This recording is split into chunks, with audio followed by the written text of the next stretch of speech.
Princípio da igualdade das trocas de calor.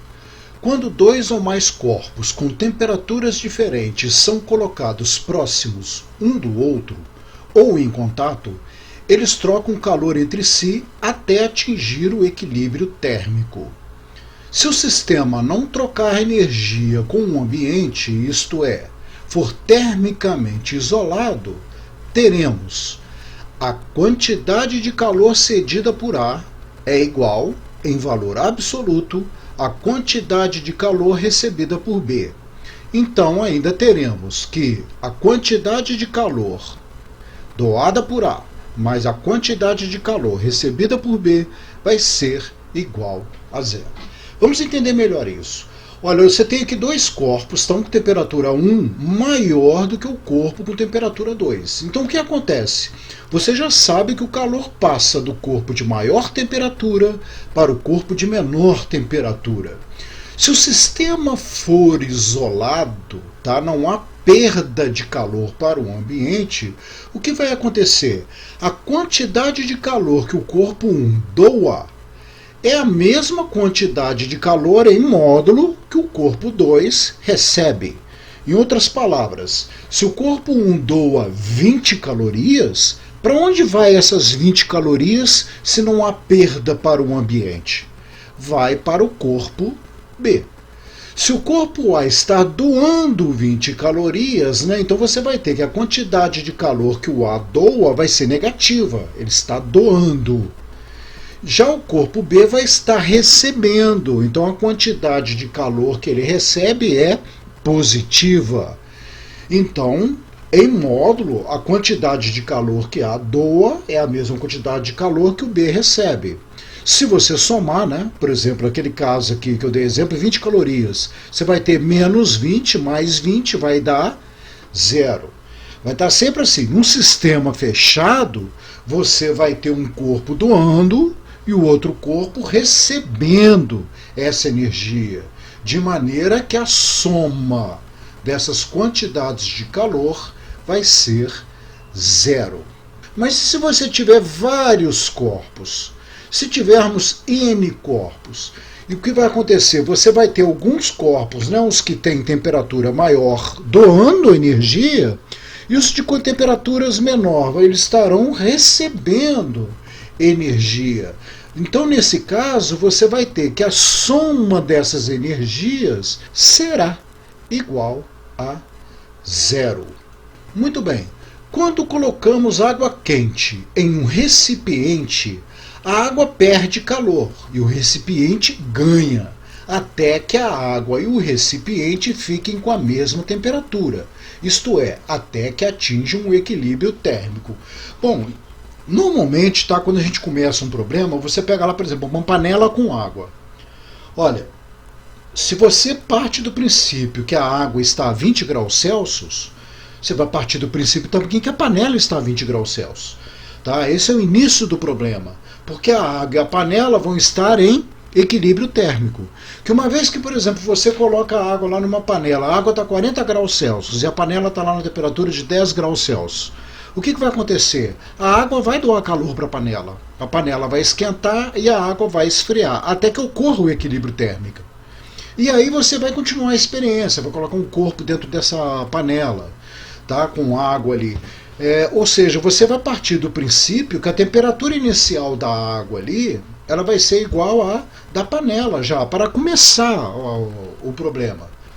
Então o que eu estou falando aí? Quando você coloca água quente em um recipiente, o que acontece? O recipiente que seja uma temperatura mais baixa, a água vai doar calor para esse recipiente até que haja o equilíbrio térmico.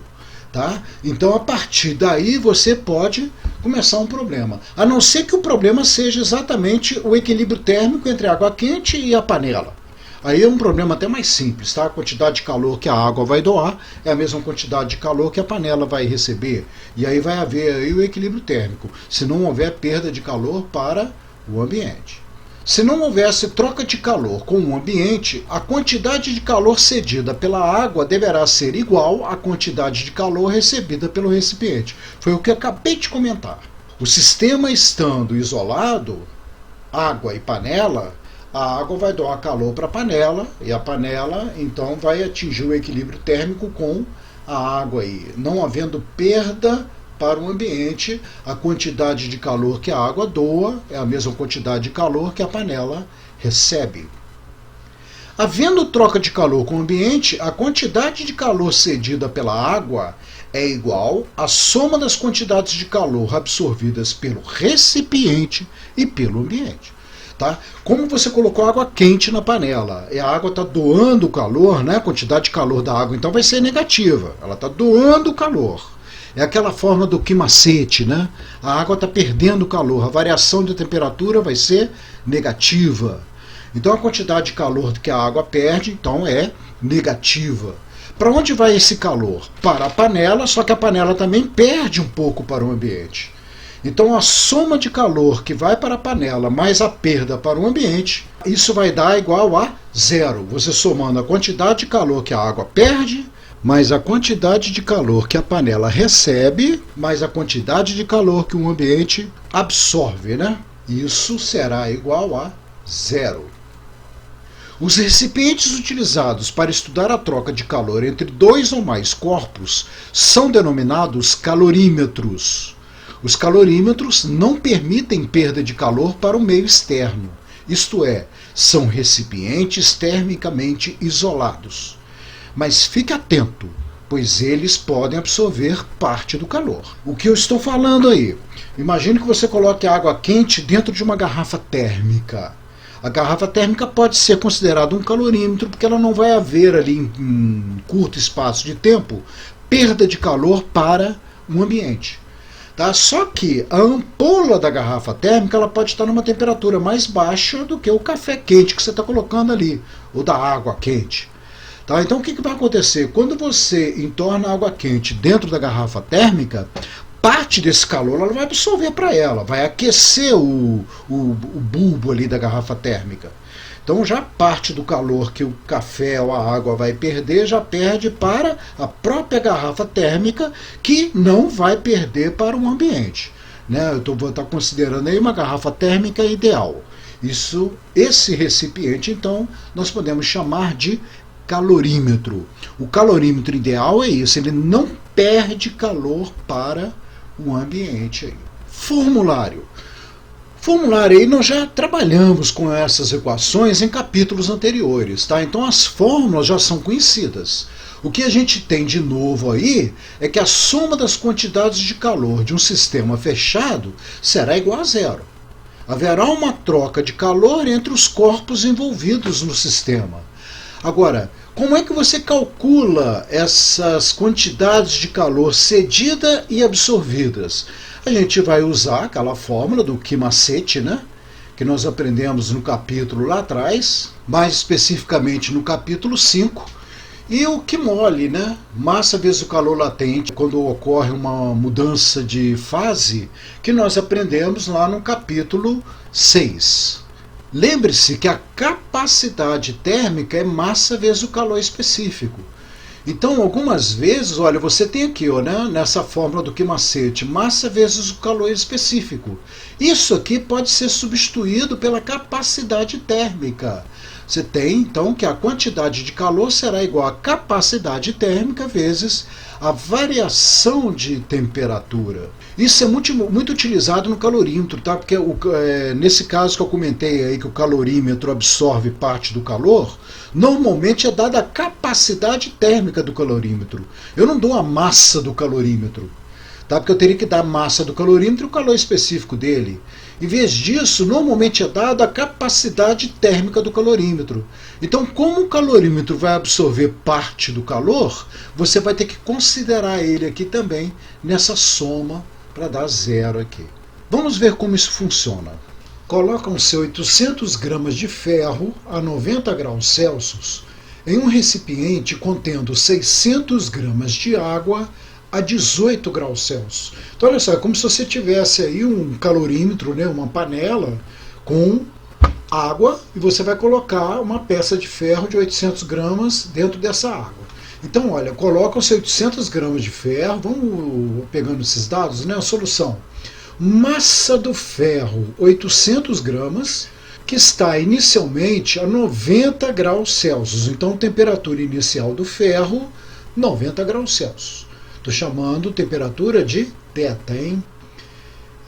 Em um recipiente contendo 600 gramas de água, então massa da água 600 gramas a 18 graus Celsius, então temperatura inicial da água 18 graus Celsius. Sabendo-se que o calor absorvido pelo recipiente é desprezível, então você está no calorímetro ideal, tá? Como ele não absorve calor, ou seja, você vai desprezar aquele detalhe que eu comentei sobre o calorímetro estar esquentando. Tá? O calorímetro não vai absorver nada para ele, é o calorímetro ideal.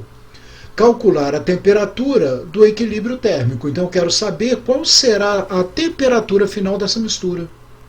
Dado calor específico do ferro e o calor específico da água. Então olha, o que nós temos aí? Apenas um calorímetro com água, onde você vai colocar uma peça de ferro lá dentro. Tá? Então, o que o ferro vai doar de calor, não é porque o ferro está mais quente do que a água vai receber, vai absorver esse calor para aquecer. O ferro vai esfriar e a água vai esquentar. Olha bem que a temperatura do ferro, 90 graus Celsius, não daria nem para ferver uma água, né? Ele está abaixo da temperatura de fervura da água. E a temperatura de equilíbrio vai estar entre 18 graus Celsius, que é a temperatura mínima da água, e 90 graus Celsius, que é a temperatura máxima do ferro. Quando eu falo entre, não significa tirar a média não, tá? Não está no meio do caminho não, porque isso tudo vai depender da quantidade de água e ferro que você tem. Tá? Mas a resposta vai estar entre 18 e 90. Tá? Porque o ferro vai estar esfriando e a água vai estar esquentando. Se você achar alguma resposta fora desse intervalo, é porque a resposta está errada. Então dá para você fazer uma análise crítica da sua resposta. Tá? Então vamos lá. Como eu tenho ferro e água, então o que eu vou ter? Eu terei que a soma, quantidade de calor que o ferro vai doar, mais a quantidade de calor que a água vai receber, tem que ser igual a zero. Como o ferro está doando calor, né? Esse Q aí do ferro vai ser o que macete. Então você tem, olha, massa do ferro, calor específico do ferro, vezes a variação de temperatura do ferro. A mesma coisa vai acontecer com a água, né? Então você vai somar aí, ó. Qual a quantidade de calor que a água vai receber? Vai ser a massa da água, calor específico da água, vezes a variação de temperatura da água. Tá? Não haverá mudança de fase da água, porque a água não pode ultrapassar desses 90 graus Celsius aí, que é a temperatura máxima do ferro. Tá? Então, com você tendo certeza disso, é só essa soma aqui que você irá igualar a zero. Agora é só substituir os dados. Tá? Eu tenho aqui, ó, massa de ferro 800 gramas, calor específico do ferro foi dado, variação de temperatura do ferro será a temperatura final menos a temperatura inicial do ferro, que é 90. Vamos escrever isso, olha. Massa, calor específico, temperatura final de equilíbrio, que eu estou procurando, menos 90 graus, que é a temperatura inicial do ferro. Mas, vamos fazer a mesma coisa para a água. Massa da água, 600, calor específico da água, 1, variação de temperatura da água vai ser a temperatura final, que vai ser a temperatura de equilíbrio, menos a temperatura inicial da água, que é 18 graus Celsius. Então está aí, ó, 600 vezes 1, que multiplica θ menos 18. Isso será igual a zero. Olha, 800 vezes 11,4, aqui eu multiplicando por 100 vai dar 11,4 vezes 8, vai dar 91,2. Que multiplica θ menos 90. Só fiz esse produto aqui, ó. Mesma coisa aqui, ó. 600 vezes 1 vai dar aqui 600, que multiplica θ menos 18. Isso será igual a zero. Então vamos continuando devagar aqui, ó. 91,2. Vamos aplicar a propriedade distributiva aqui, ó. 91,2 vezes θ, 91,2 vezes menos 90. 91,2 vezes θ vai dar 91,2 θ. menos, né? Porque aqui você tem mais com menos, menos. 91,2 vezes menos 90 vai dar menos 8.208. A mesma coisa nós vamos fazer aqui nesse outro termo aqui. Né? Olha, 600 vezes θ dará 600 θ. Menos 600 vezes 18, né? O que é? Olha, mais 600 vezes menos 18, que vai dar 10.800. Isso será igual a zero. Agora, agrupando aqui o θ, né? Olha, eu tenho aqui o 91,2 mais 600. Então vai dar 691,2 θ menos. Você tem aqui 8.208, né? Menos com menos 10.800, né? Menos. Aqui você vai repetir o sinal e somar, né? Dará 19.008, que é igual a zero. Olha, passa o 19.008 para o segundo membro, você terá 691,2 θ, que é igual a 19.008. Passa o 691,2 dividindo, o resultado será 27,5 graus Celsius, é a resposta do problema. Tá? Observe que 27,5 está entre 18 e 90, então é um resultado previsível, né? A resposta aí. Vamos para outro problema. Calcular a massa de ferro a 180 graus Celsius que se deve colocar em um recipiente contendo 200 gramas de gelo a menos 15 graus Celsius. Olha só agora, hein? Você tem aí, né, você vai ter um recipiente. Eu quero saber qual é a massa de ferro a 180 graus Celsius que você tem que colocar nesses 200 gramas de gelo, que está inicialmente a menos 15 graus Celsius, para que alguma coisa ocorra. Depois a gente continua lendo. Vamos pegar esses dados. Olha, solução. Eu quero saber qual é a massa de ferro inicialmente a uma temperatura de 180 graus Celsius, que se deve colocar em um recipiente contendo 200 gramas de gelo a menos 15 graus Celsius. Então, temperatura inicial do gelo, menos 15 graus Celsius. Para que o equilíbrio térmico seja estabelecido a 30 graus Celsius. Então, olha, agora eu tenho a temperatura final. A temperatura final será 30 graus Celsius após o equilíbrio térmico. São dados: calor específico do gelo, calor latente de fusão do gelo, calor específico da água e calor específico do ferro. Tá? Então, olha bem, hein? Eu só estou considerando aí a massa de ferro com sua temperatura inicial e a massa de gelo com sua temperatura inicial. O calorímetro aí vai ser ideal, não estou comentando nada sobre roubo de energia no calorímetro ou de energia passando para o ambiente. Então eu parto do princípio que o sistema é fechado. Tá? Um outro detalhe. Como eu tenho gelo a menos 15 graus Celsius, primeira coisa que eu vou ter que fazer, aquecer esse gelo. Então olha só o esqueminha, vou mostrando aqui devagar. Olha, eu tenho aqui um copo com gelo inicialmente a menos 15 graus Celsius. E eu coloco a massa de ferro aqui junto com o gelo. Tá? Olha, gente, eu tirei a foto aí, é só para você ter uma ideia de como a coisa funciona. Né? A massa de ferro teria que estar toda dentro do copo aí. Então, é uma experiência para você entender o funcionamento. Então, eu tenho um ferro aquecido e o gelo que está numa temperatura muito baixa. Primeira coisa, o que vai acontecer? Como o gelo está 15 graus abaixo de zero e o gelo começa a derreter a 0 grau, então, primeira coisa, você vai ter que esquentar o gelo. Primeiro passo, esquentar o gelo de menos 15 graus Celsius até 0 graus Celsius. Por enquanto não está havendo mudança de fase do gelo. Aqui, então, eu terei o gelo a 0 graus Celsius e a peça de ferro que vai estar esfriando, passando calor para o gelo. Então o que vai acontecer com o gelo agora? O gelo vai derreter, que é o segundo passo. Nós teremos que derreter o gelo todo a 0 graus Celsius. Porque a temperatura final da mistura não vai ser 30 graus Celsius. A 30 graus Celsius você não tem gelo. Você terá água líquida.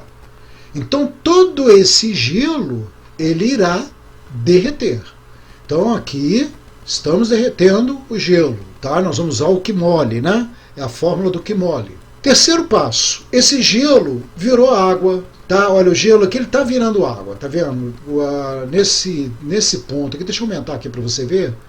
Nesse ponto aqui, tá? Você tem gelo e água. Tá vendo? O gelo está derretendo, né?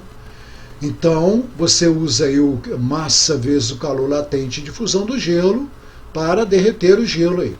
Depois que você tiver o gelo todo derretido, o gelo não vai virar água, você vai ter água dentro do copo.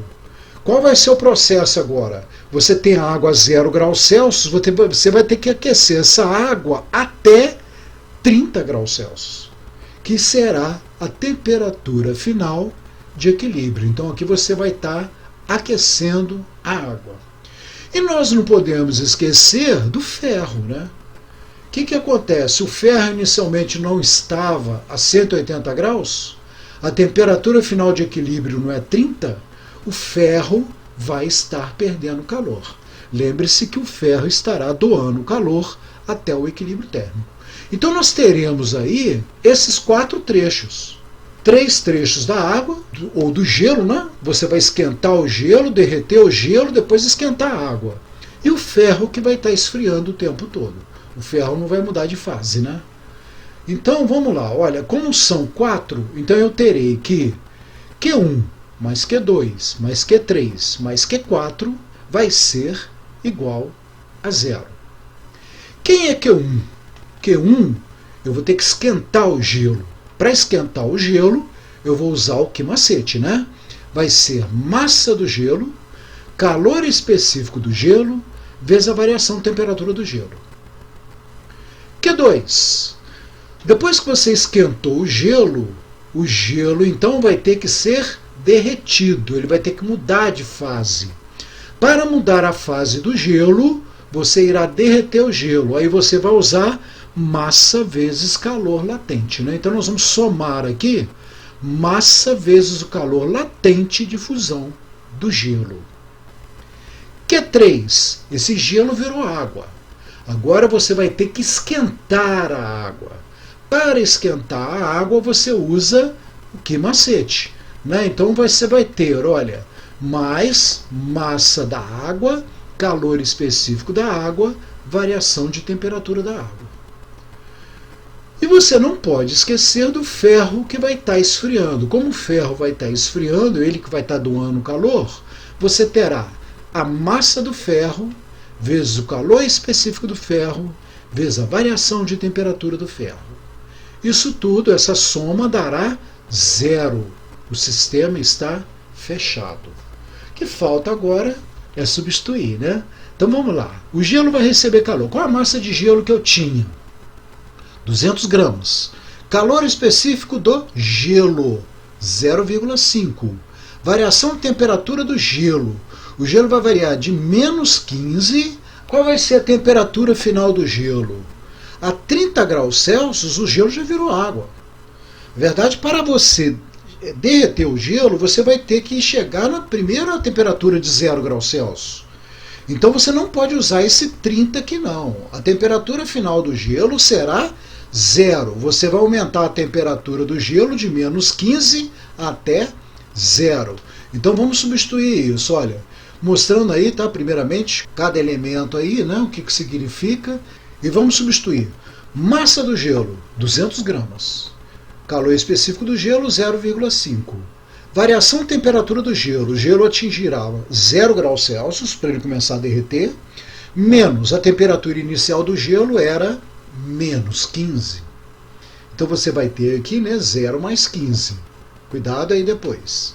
Mais, o gelo vai derreter agora. Qual a massa de gelo que você vai derreter?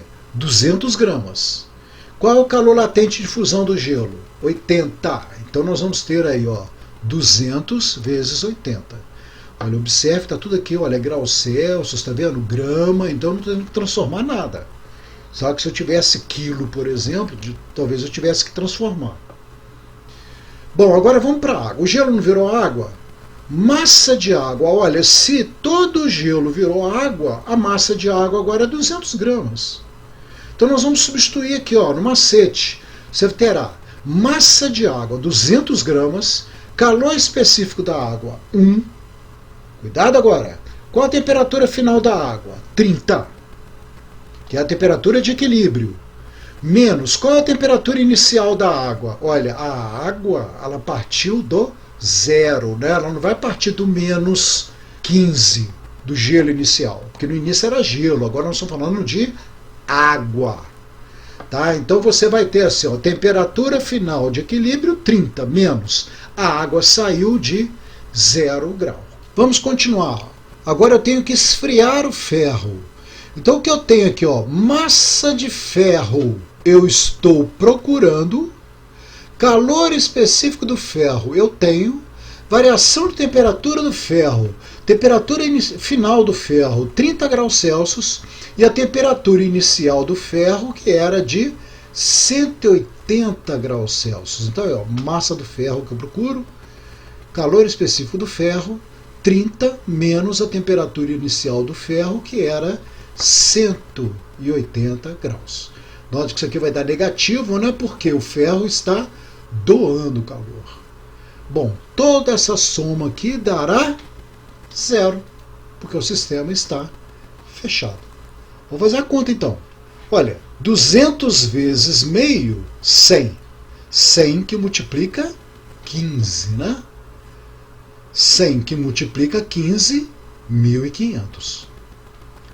Mais 200 vezes 80, 2 vezes 8, 16. Então nós teremos 3 zeros, 16.000. Mais 200 vezes 1, 200 vezes 30. 2 vezes 3, 6. Então vai dar aí 6.000 calorias. Mais. Aqui eu posso aplicar a propriedade distributiva, vou fazer essa conta, né, de uma vez só. Tá? Olha, a propriedade distributiva aqui, olha, você vai ter 0,114 vezes 30, tá? Que vai dar 3,42 m. Mais com menos, menos, né? Que você continua na propriedade distributiva, 0,114 vezes 180 vai dar menos 20,52 m. Isso será igual a 0. Vamos agrupar agora. 3,42 menos 20,52 dará 17,1 m. Sinal do maior, né? Olha, o maior aqui é menos 20, menos 17,1 m. Aqui, 16.000 com mais 6.000, 22.000. 22 com 1.500 vai dar 23.500. Positivo, né? Que eu já passei para o segundo membro aqui, negativo. Bom, eu posso tirar o sinal aqui, né? Que eu tenho negativo aqui, e passo 17,1 dividindo. Então você vai ter que m vai ser 23.500 dividido por 17,1. E aí você chega na resposta. A massa será de aproximadamente 1.374,3 gramas. 3. Olimpíada Brasileira de Física. Dispõe-se de 2 copos contendo iguais quantidades de água à temperatura ambiente. Em cada um dos copos coloca-se uma pedra de gelo de mesma massa. Num deles, o gelo é colocado flutuando livremente e o outro, o gelo é preso no fundo do copo por uma rede de plástico. Deixam-se os copos em repouso. Pode-se afirmar que... Aí nós vamos comparar as respostas aqui depois, tá? Vamos entender o problema. Olha, eu tenho 2 copos. Um deles eu coloco uma pedra de gelo, normalmente, tá? E o outro no fundo. 2 copos com água, né? E outro no fundo do copo aqui preso com uma rede, tá? Não representei a rede, não. Imagina esse gelo tá preso ao fundo do copo aqui. Qual deles que vai derreter primeiro? O que acontece? No primeiro copo aqui, como o gelo está na parte mais alta aqui, você vai ter aqui as correntes de convecção. Esse gelo, ao esfriar essa água fica mais densa e desce. E a água que vai estar mais quente aqui embaixo vai subir. Então você vai ter as correntes de convecção. Esse gelo vai estar em contato com a água mais quente, vai estar esfriando essa água para que essa água desça. Então você vai ter aqui um derretimento rápido. Já aqui, a pedra de gelo presa ao fundo do copo, você não vai ter as correntes de convecção. Por quê? Ele vai esfriar a água que está mais aqui na parte funda do copo, e essa água, por estar mais fria do que a água aqui em cima, essa água não vai subir. Então, no segundo caso, você não terá as correntes de convecção. Vai ficar a água quente na parte de cima e a água fria na parte de baixo. Então esse gelo aqui nessa parte de baixo não vai trocar muito calor com essa água. Essa água aqui vai esfriar até próximo de 0 ou a 0 graus Celsius junto com o gelo, e vai ficar essa água fria separada dessa água quente aqui. Tá? Então a resposta, qual deles que vai derreter primeiro? Logicamente que vai ser esse gelo que fica flutuando aqui, porque ele vai trocar mais calor com a água devido às correntes de convecção. Gostaria de abrir um parênteses aqui e fazer um comentário. Quando você vai tomar um copo de água, tem gente que prefere água gelada, outros água natural. Alguns pedem misturada. Quando você quer tomar uma água misturada, o ideal é você servir da seguinte maneira. Primeiro você coloca a água natural, né, que eu diria água quente, né, e depois você joga a água gelada por cima, para que essa água, através das correntes de convecção, se misture. Porque se você colocar a água gelada primeiro, a água gelada vai para o fundo do copo. Depois você coloca a água natural em cima, a água natural vai ficar acima. Na hora que você virar o copo para tomar ele, primeiro você vai tomar água natural, no fundo do copo você vai sentir a água gelada vindo. Tá? Então você vai ter aí as duas temperaturas ao mesmo tempo. Por isso que o ideal é você jogar primeiro a água natural, depois você joga a água gelada para que haja mistura. Aí sim, a água é misturada. Então voltando lá, né, vamos à pergunta. Pode-se afirmar que, letra A, as duas pedras de gelo vão derreter ao mesmo tempo. Não é, está errado. B, a pedra de gelo contida no fundo do copo derreterá mais rápido do que a outra.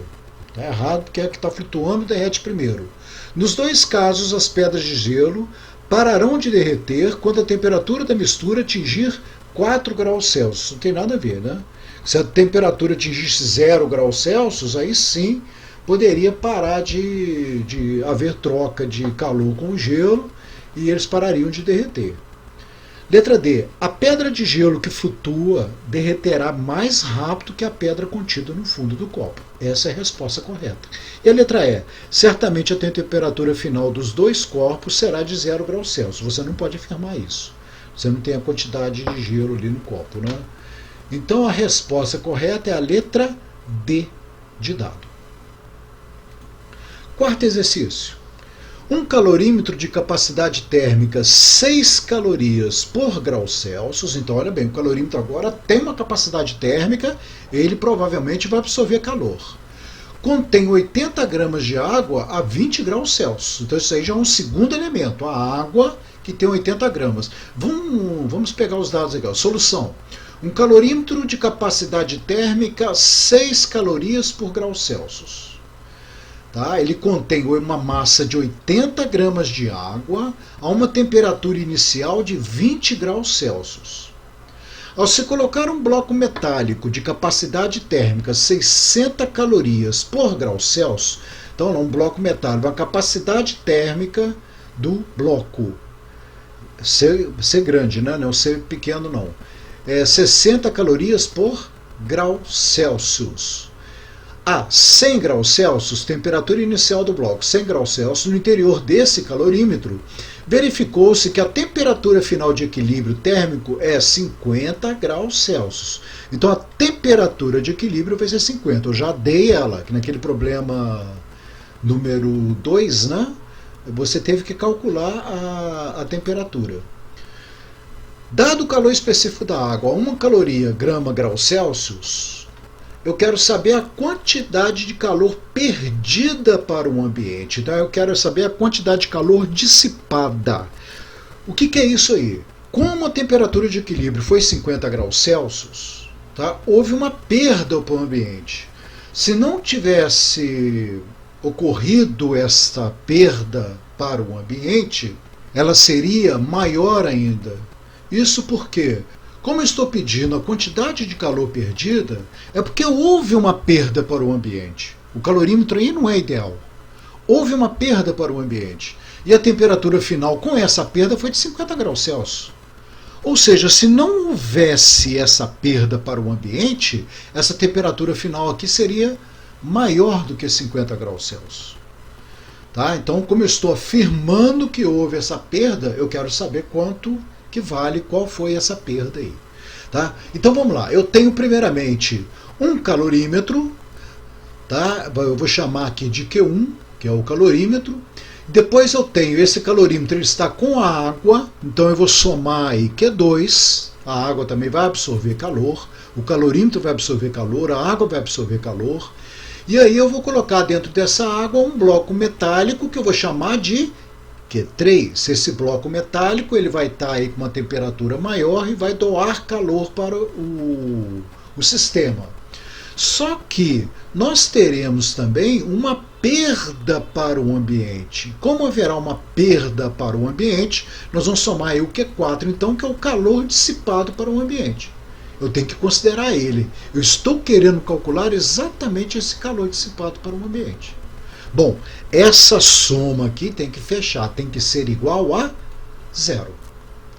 Tá? Então vamos lá, parte por parte. Primeiro, o calorímetro. Eu não dei a capacidade térmica do calorímetro, então é capacidade térmica vezes variação de temperatura. A água, como eu dei o calor específico da água, é o Czinho, olha. Eu vou usar então um macete aqui, né?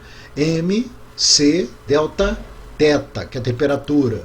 O macete é massa vezes calor específico vezes a variação de temperatura do ar. Mais Q3 do bloco. Olha, como eu dei a capacidade térmica do bloco, então vai ser capacidade térmica do bloco vezes variação de temperatura. Mais calor dissipado, é o que eu estou querendo. O calor dissipado, eu chamei de QD.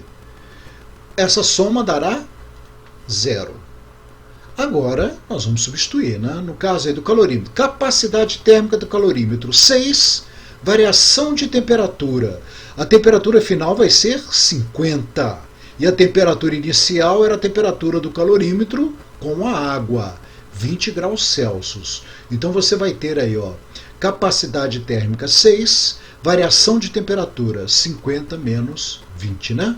Temperatura final menos a temperatura inicial. Mais massa da água 80, calor específico da água 1 vezes variação de temperatura, que vai ser 50 menos 20 novamente. Então, olha lá, 80, que é a massa da água, calor específico 1, 50 menos 20. Mais capacidade térmica do bloco vezes variação de temperatura do bloco. A capacidade térmica do bloco vale 60. Variação de temperatura do bloco, olha, o bloco estava a 100 e reduziu para 50. Então, olha, temperatura final 50 menos 100, vai ser negativo isso aí, né? Então você vai ter aqui a capacidade térmica, temperatura final menos a temperatura inicial. Mais a quantidade de calor dissipada que eu estou querendo saber. Isso vai ser igual a zero. Agora é só fazer conta, né? Você tem aqui, ó, 50 menos 20, 30. 30 vezes 6 vai dar 18,180, né? Mais 50 menos 20, 30. 30 vezes 80 vai dar 24 com mais 2 zeros, 2.400. Mais 50 menos 100, menos 50, tá? Cuidado, isso aqui vai ser menos. 50 vezes 60 vai dar 6 vezes 5, 30, 3 zeros. Então 3.000, menos 3.000. Mais a quantidade dissipada é igual a zero. Tá? Bom, vou passar isso aqui para o segundo membro, né? E você vai ter o seguinte, olha, a quantidade de calor dissipada vai ser 3.000 passa para cá mais, não, 2.400 você troca o sinal, 180 também. 3.000 menos 2.400 vai dar aqui, vai dar 600. 600 menos 180 vai dar 420 calorias. Esse foi o calor dissipado. Tá? Então você vai enxergar bem aqui, olha, o calorímetro absorveu para ele 180 calorias. Olha. A água absorveu 2.400 calorias. Já o bloco, né, quente, ele doou 3.000 calorias. Você vê que não fecha, né? Aqui, ó, 3.000, 2.400 com 180 não fecha. Por quê? Parte foi doada. 420 calorias foram doadas. Tá bom? Resposta: 420 calorias é a letra A. Bom, agora eu vou dar um complemento, tá, para fechar essa matéria. Eu ia criar um outro capítulo para dar esse complemento, mas o complemento é muito rápido, tá? Então eu vou aproveitar essa aula mesmo. Primeiramente, equivalente em água. Você vai encontrar em alguns problemas esse termo, o equivalente em água. O que significa isso? É quando você pode comparar a capacidade térmica de um corpo com a capacidade térmica de uma certa quantidade de água. Como a capacidade térmica é dada por massa vezes calor específico, e o calor específico da água equivale a 1 caloria grama-grau Celsius, podemos, para qualquer corpo, compará-lo a uma certa quantidade de água que vai estar recebendo ou doando calor, e que terá o mesmo efeito no resultado da experiência.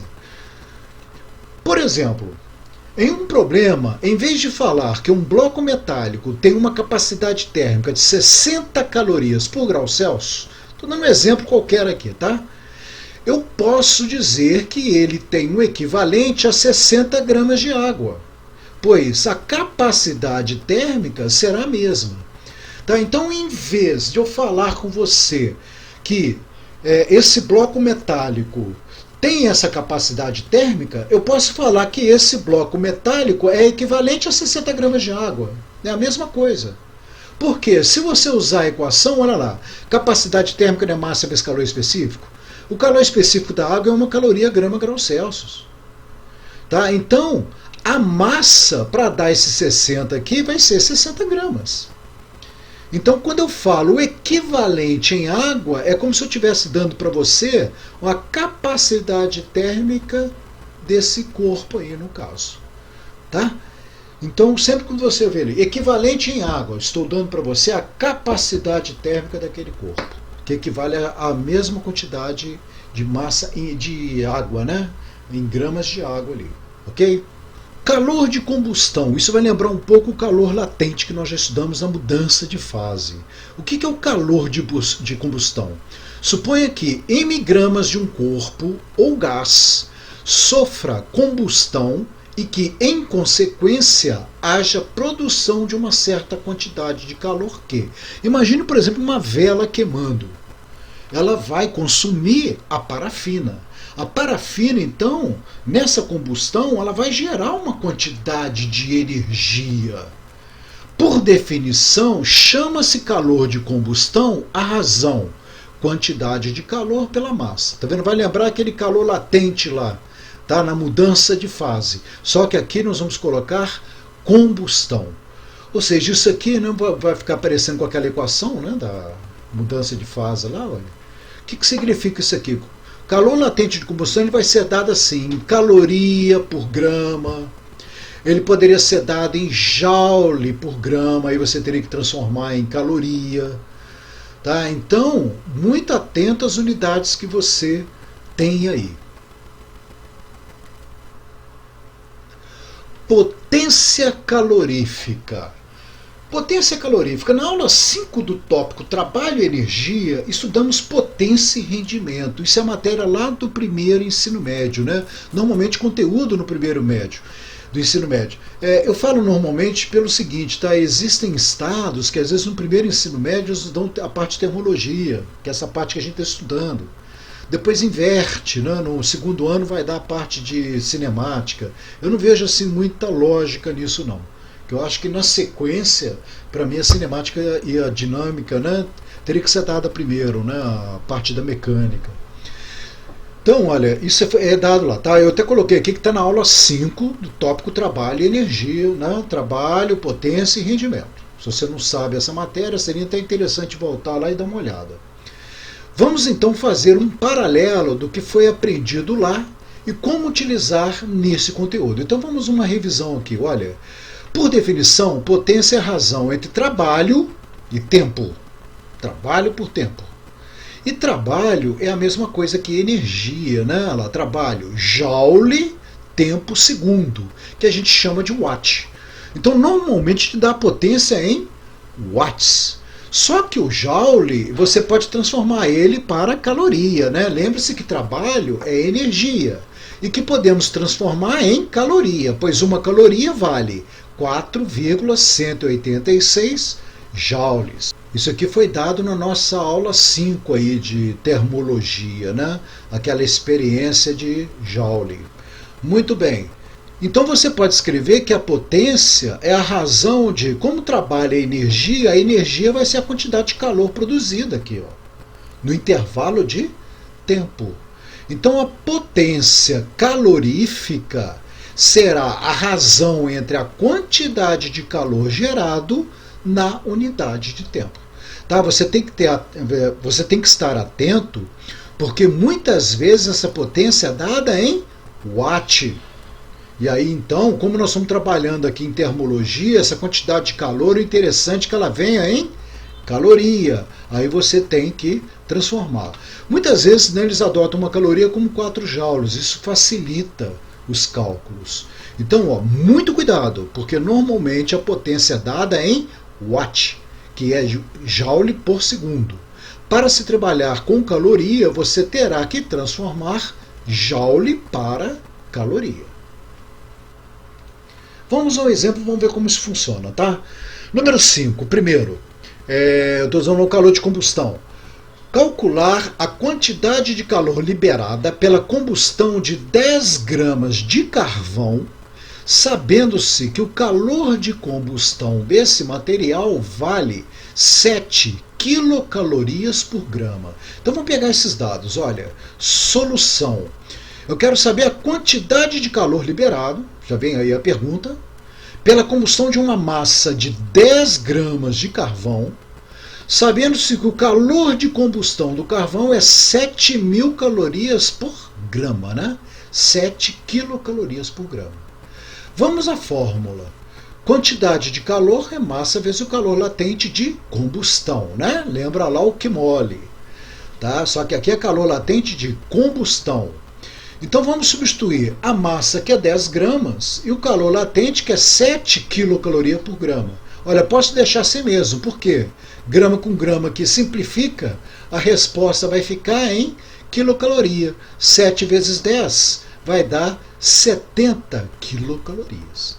Tá bom? Então essa quantidade de carvão aí gerou 70 quilocalorias de calor. 6. Para esquentar 600 gramas de água que estava a 10 graus Celsius, foi utilizado um aquecedor de potência constante 20 watts. Olha aí, estou dando a potência agora em watt. Vamos pegar os dados, tá? Solução. Para esquentar uma massa de 600 gramas de água, que estava inicialmente a 10 graus Celsius, foi utilizado um motor de 20 watts. Desprezando as perdas de calor, qual seria a temperatura da água 10 minutos, eu quero saber então a temperatura final da água após um intervalo de tempo de 10 minutos após o início da operação. Adote 1 joule igual a 4 calorias e o calor específico da água igual a 1 caloria grama grau Celsius. Olha só, por que eu dei isso aqui? A potência não está em watt? Watt é joule por segundo. Então se 1 joule vale 4 calorias, aqui você tem, né? Joule por segundo, basta multiplicar por 4 então, passar o joule para caloria. Então multiplicando 20 por 4, você vai obter 80 calorias, o segundo se mantém, né? Aqui você teria joule por segundo. O segundo manteve e o joule você passou para a caloria. Um tempo de 10 minutos. Um minuto não tem 60 segundos, né, gente? Olha, eu estou trabalhando aqui caloria por segundo, sistema internacional. Então você tem que passar aqui 10 minutos para segundos. Um minuto não é 60 segundos, basta multiplicar por 60, você terá 600 segundos. Agora nós podemos trabalhar. Tá? Qual é a fórmula de potência? Quantidade de calor pelo intervalo de tempo. Eu quero saber aqui, olha, a quantidade de calor gerada para depois calcular a temperatura final, né? Vamos passar primeiro o ΔT multiplicando aqui, ou você terá que a quantidade de calor vai ser a potência vezes o intervalo de tempo. Então, substituindo agora, olha, a quantidade de calor vai ser igual a potência 80 calorias por segundo vezes o intervalo de tempo, que vale 600 segundos. 8 vezes 6, 48, com 3 zeros, 48 mil calorias. Essa quantidade de calor gerado pela combustão. Bom, essa quantidade de calor vai estar aquecendo a água, que está inicialmente a 10 graus Celsius. Eu quero saber qual vai ser a temperatura final. Então você pode usar direto o que macete, que é massa da água, calor específico da água, vezes a variação de temperatura da água. Ou então, também você pode usar que a soma vai dar zero, né? Olha, a quantidade de calor que vai ser doado para a água, mais a quantidade de calor que a água recebe será igual a zero. Mas se você usar isso aqui, você tem que ter cuidado que essa quantidade de calor doada teria que ser negativa aqui, né? Você teria que pegar esses 48 mil aqui, ele não vai estar doando, você teria que colocar negativo aqui. Mas a quantidade de calor que a água recebe daria igual a zero. Ok? Vamos usar por aqui, que aqui fica mais lógico, né? Mais direto. Vamos substituir, olha, a quantidade de calor, 48 mil calorias. Massa da água, 600 gramas. Calor específico da água, 1. Variação temperatura da água, eu quero saber a temperatura final da água, né? Menos a temperatura inicial da água, que era 10. Então o que você vai ter? Aplicar a propriedade subjetiva aqui, né? 600 vezes θ menos 6.000. Olha, vamos repetir aqui, ó. 48.000 é igual a 600 θ menos 6.000. Passa o 6.000 para cá somando, tá? E já invertendo tudo, você terá que 600 θ vai ser igual a 48.000. Olha, o 6.000 passou para cá somando, tá? Eu que inverti tudo aqui.